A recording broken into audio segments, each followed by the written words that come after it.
Thank you very much, Mike and Davin, and a very warm welcome. I'm delighted to be here. As you can probably tell from the accent, I don't come from these parts. I'm actually based in London office, but always love an excuse to come to Dublin. It's a fabulous city.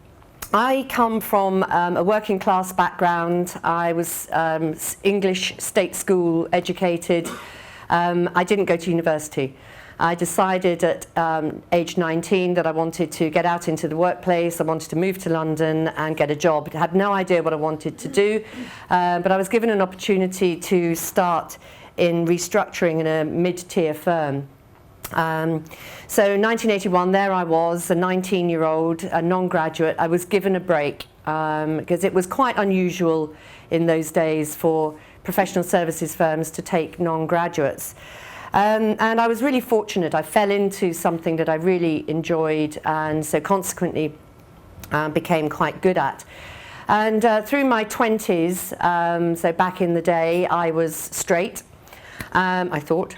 I was having the time of my life, as you can probably imagine, a 20-year-old in London, living away from home for the first time. So all good. And my career was going reasonably well. I joined what was Arthur Young back in the day in 1986, having done 4 years at that mid-tier firm, and my career continued to accelerate.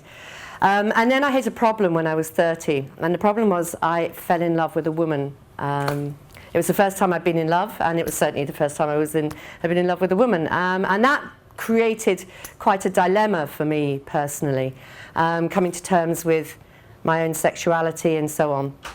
And I became very closeted. It changed me and how I interacted with people in my life and in the workplace, because I didn't know how to deal with the fact that I was gay. So I was in the closet for a number of years, both in my private life as well as in work. And some of you won't remember this period, but back in trust me, but back in those days, there were no real sort of public LGBT role models. Elton John was married to a woman. George Michael was straight. Well, he was at least dating girls publicly. This was years before the Beth Jordache kiss on Brookside, which caused such a furore.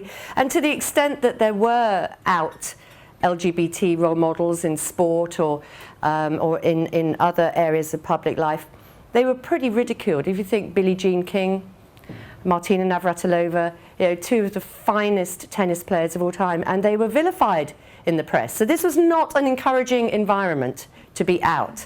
And there were no gay role models in work. So I was in the closet, and my happiness factor in the firm deteriorated, my performance deteriorated. I started to question really what I was doing in the workplace. And one day I was called to a meeting with one of our senior partners, and at the end of the meeting, talking about some technical matter, he said, "Can I ask you a personal question?" And I said, "Yes, you may. I don't guarantee to answer it, but you may ask away." He said, "Your flatmate, Linda, who I met the other evening in the pub after work, are you and she in a relationship?"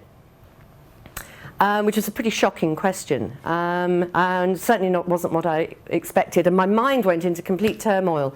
And I thought I could lie, because I've been lying for the last 4 or 5 years. But then hard on the heels of that thought was, actually, I don't want to lie.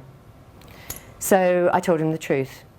And we had a great conversation, a fantastic conversation about it. And at the end of the conversation, I said, "Look, Stephen, nobody else in the business knows, and I'd really ask you to respect my confidence around this, because I don't think it's anybody else's business. It doesn't affect my work, and I just want to carry on as normal." And he said, "You're wrong. It does affect your work."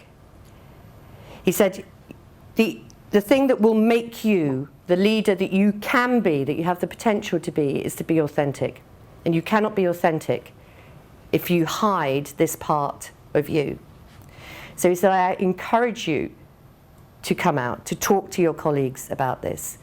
Because when you're in a loving and happy relationship, it doesn't matter whether it's with a woman or with a man. And I thought long and hard about that, and it was my first kind of introduction, if you like, to the notion of authentic leadership.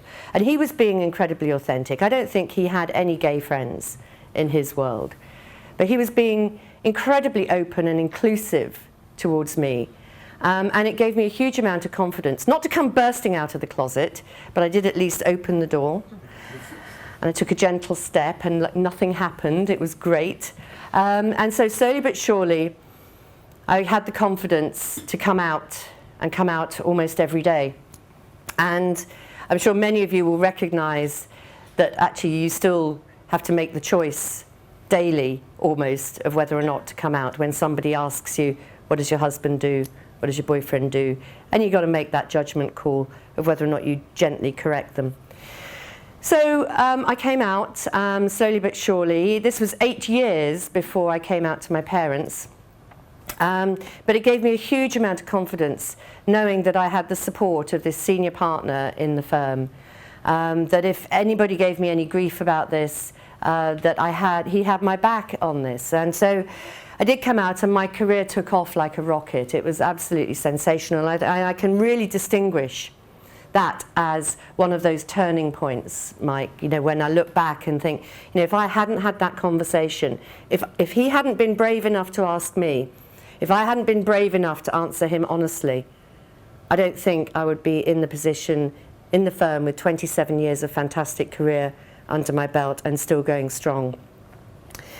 So that's why diversity and inclusion and the LGBT agenda is particularly important to me personally. And why is it important to the firm? Well, as Mike has said, this is not a tree-huggy, nice thing to do. This is a business imperative for us. A couple of years ago, we instructed some consultants to help us to understand globally within the Ernst & Young world whether there was any kind of correlation between those businesses in the Ernst & Young world that had high employee engagement and where our brand was in the market. And none of you will be surprised to know that there's a direct correlation between the level of engagement of our people and the strength of our brand in the market. And so we looked at that and we kind of went, yeah, well, we could have guessed that, but so what? Well, the so what is the businesses that had highly engaged people, had a really strong brand in the market, were significantly more profitable, and generated significantly more revenue than those businesses in the Ernst & Young world that were in the bottom decile. In fact, the delta between the top decile and the bottom decile in revenue terms was $100,000 per person per year in those businesses. That's how significant this is.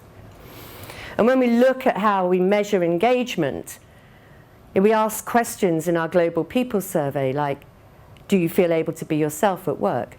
Do you feel part of a team? Do you feel that your voice and your opinion and your contribution is valued? All of those questions for me are absolutely at the heart of diversity and inclusion. So if you get this right, as Mike says, then the business will benefit because you will attract better people, you will keep better people, and the clients will find you a much better organisation to do business with. And the revenues and the profitability will flow from that.